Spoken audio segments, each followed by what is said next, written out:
I'm going to speak for Assemblyman Diaz. Now, both of you have, both of the candidates came before the club at a recent meeting, both Assemblyman Diaz and Councilman Rivera. We don't really know who's running yet because no one is officially declared. It's possible Councilman Rivera is running, it's possible he's not running. We've heard rumors about other candidates, but no one has put their names out there officially. No one has publicly said they're running. People have privately said things. Rivera said he's running, Rivera said he's not. Assemblyman Rivera, Larry Seabrook, other names. Yeah, I just because people are voting, and I think it's unfair for me not to say it, that Larry Seabrook has said, and I'm not endorsing Larry Seabrook, please, but he has said that he is likely to run, just so people know that before they vote. I'm sure that'll change a lot of votes. I just wanted to say a few words about my colleague, Assemblyman Diaz.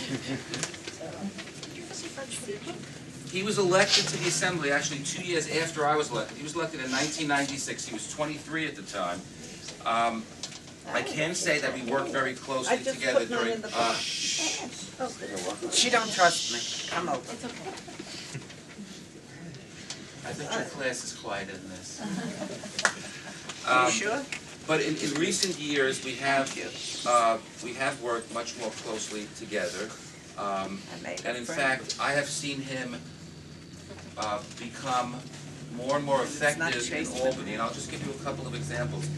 The bottle bill, which was passed many, many years ago, 25 maybe, we've been working to update it, to expand it actually, and Assemblyman Diaz, and he's a member of the Environmental Conservation Committee, was one of the people who had concerns, based upon concerns brought to his attention in his district of some of the small store owners.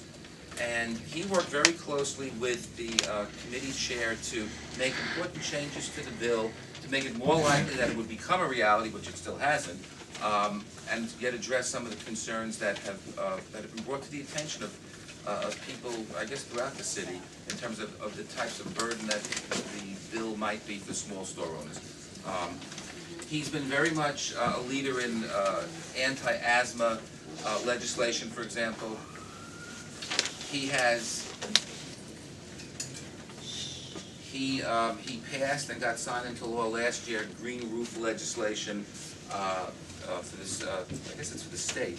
Maybe it's for the city, but it was passed by the state legislature. So he's been effective in a number of areas. But it was about a year and a half ago that we actually started working very closely together, because it was at that time that he, along with some of my other colleagues in the Bronx, took a second look at the whole controversy surrounding the water filtration plant, and we formed a coalition of members in the Bronx who expressed concerns over the huge cost overruns, and he was one of the people who joined with me to ask that the City Council hold hearings on the issue. The speaker didn't get much to do that, but the point is he was, Oliver certainly supported that.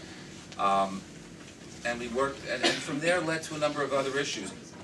Last year at about this time, he and I put together a coalition once again in the Bronx, and we elected a member of the Board of Regents over the, I don't want to say objections, but I won't even say it in a negative way, a coalition that, let's say, did not include the usual suspects in the Bronx, and we put on the Board of Regents an extraordinarily highly qualified person, which was a break in tradition, because normally that position was given to essentially a political person rather than an educator. The person, Betty Rosa, Dr. Rosa, who spoke here sometime last year after she was appointed.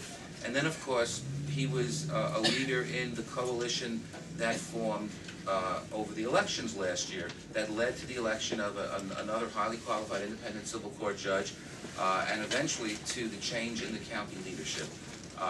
And I guess what appeals to me most is that he has always been able to work with people from every, from all factions, from all corners, from all ethnic groups, and so on. And to be the leader of the Bronx, that's what you have to do.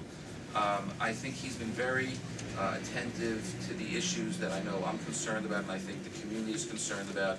And having seen the two candidates last time at the club, if those are the two candidates, I have no doubt that he is number one, the most highly qualified, number two, the person who's going to win. And I would urge that the club endorse him, and I think he'll do us proud.